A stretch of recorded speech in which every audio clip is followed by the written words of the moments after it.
Seker is daar bekommernisse. Vir ons het ons goed ons ontleding gedoen. Ons het 65% balbesit gehad, 58% gebiedsvoordeel, sodat ons nog steeds die wedstryd gedomineer het was, dat ons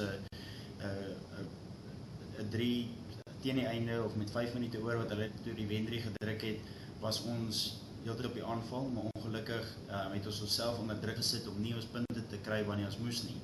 Onderskep paas op hulle doellyn, is 14 punte swaai, 3 wat ons gaan druk het, wat die ref nie toegeken het nie, wat ek vir hom die klip gestuur het, en ek wag nog sy terugvoering daarop, want uit en uit was dit 'n 3 gewees, en dan ook die miskop op pale toe, wat ons verbrou het. Dit het ons alles onder druk gesit, en dit het die individuele foute aan die einde meegebring, en onnodige druk op die spelers geplaas. So, gevaarlig te glad nie, ons het hard gepraat, maar hy het verantwoordelikheid gevat vir hulle foute, en ons glo ons gaan dit hierdie naweek regmaak.